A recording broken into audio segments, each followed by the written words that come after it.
guys, this is Dan with SPE Motorsport. We're going to go over installing the O-ring here on our 2011 to current 6.7 oil pan that we sell. So one thing I want to touch on is the O-rings are a little larger than the actual distance of the groove in our oil pan. And I kind of want to touch on why that is and why we actually make it that way. And the reasoning behind it is this is a Buna N material, which is very oil resistant. It's an oil resistant rubber. So obviously, if we're putting an oil pan on a vehicle, we want a resistant rubber to oil. And one of the problems with the Buna N material is if it is pulled in an elastic way, you know, the elastomer is pulled like that, and you have tension on it, when it gets hot and cold, hot and cold, hot and cold, and you're heat cycling an engine all the time, if it has tension, they will eventually start to crack. And it's nothing against the O-ring, it's just a lot of situations where, you know, people are doing O-rings in pans or in anything, really, anything with an IDOD O-ring. A lot of times people will build too much tension into the the installation of the O-ring or the way that it's used in the specific purpose. So we don't like that, because what will happen is, and I've seen it on tranny pans from other manufacturers, you put the O-ring in, it's just big enough, and you end up having to kind of stretch it at the very end. And what happens is over time, it'll get hot and cold in the heat cycle, and the O-ring will have like little cracks start in it. And then what happens is after this crack start, it eventually pops and the O-ring will pull apart. And then what happens is, since it has tension on it, when it cracks and pulls apart, you'll have a gap. And it'll actually pull apart in the groove. And then, if, as you can obviously see here, if we put a gap in this, you're going to have fluid traveling right past where the gap's at in the O-ring. So on purpose, this O-ring is a little bit bigger than what it's supposed to be. So the idea behind that is, whenever we put it in, we actually have to, you're actually going to want to keep it at zero, or you're going to want to have some tension on it pushing together. So as this heats up and expands and contracts, this O-ring is constantly trying to push itself together to create a seal.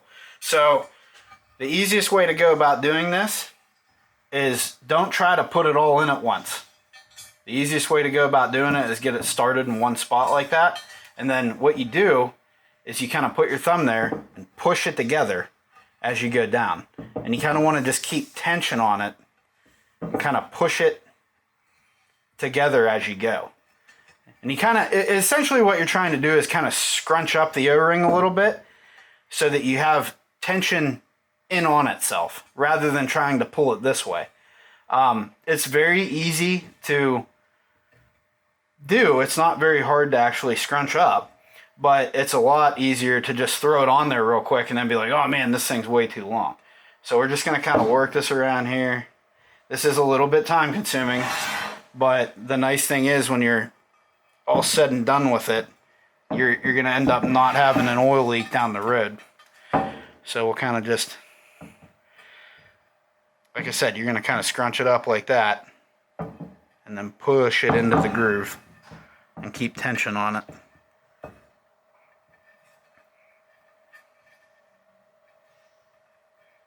Pull it back. And then we'll just kind of work this all the way around like that. And don't even be worried about, oh man, am I going to have enough when I get to the end? Because we kind of made this way on purpose. So as long as you're keeping it scrunched up and kind of tight together, by the time you get around to the end, you should have plenty of O-ring left over, and it shouldn't be too much. You should be able to get it in. So you kind of just want to make sure you're pushing it back on itself. And this does seem kind of dumb. You'd think, well, why don't you just make it fit normal? Well, like I said, we did it for a reason. It's because we want to get longevity out of the seal. You don't want to have this seal pop out on you, or crack on you rather, and then have an oil leak. So see, you can kind of see here, it's bunched up. We're just going to push it back into itself like that. And just kind of work it around.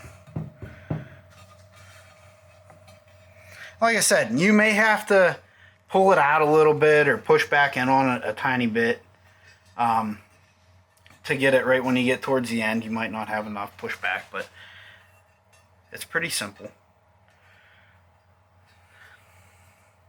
And the thing is, at the end of the day, you'll be happy that we made it this way, because you're not going to have a lot of the issues a lot of the other manufacturers have, which that was one reason why we almost didn't use an O-ring. We almost just kept it like standard, like the standard factory pan, where you just use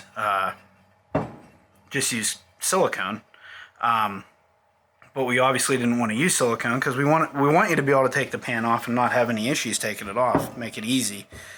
So as you can see here, with us scrunching this up, look how tight this is. So now you can kind of get a gauge for, okay, this is going to go in just fine. And this is where you may end up adjusting it a little bit. But the main thing is you don't want to have to stretch the O-ring in. And as you can see, we're not going to have to do that. This O-ring's going to pretty much fit exactly how it's supposed to. Like I said, you're going to have to adjust it a little bit, but the main thing is you don't want to have a bunch of tension on it, you know what I mean? So as you can see, we're scrunched up a little too much, so you can just work your way down, pull it out a little, take some of the tension out of it, come back through, there you go, drops right in. But the main thing is we didn't have to stretch the O-ring at all to get it in. And yes, it takes a little bit of time to get it in there because it is long. It's slightly longer than the exact path. So the nice thing is, though, when you take the time to do it that way, you're not going to have to worry about this O-ring being stretched and then possibly cracking later on. So I hope that helps. I hope that kind of explains and makes you understand why the O-ring's a little bit longer than it needs to be. That's the easiest way to put it in. It's actually really simple because you're not trying to put it all in at once. You can kind of just start in one spot and then just slowly work your way around, and when you get to the end, you can adjust it a little bit. Pretty simple. So if you have any other questions, if you're thinking about ordering one of these or whatever it may be, message us, give us a call. We'd be more than happy to help you. And hopefully that answers some questions and helps you install your pan. Thanks.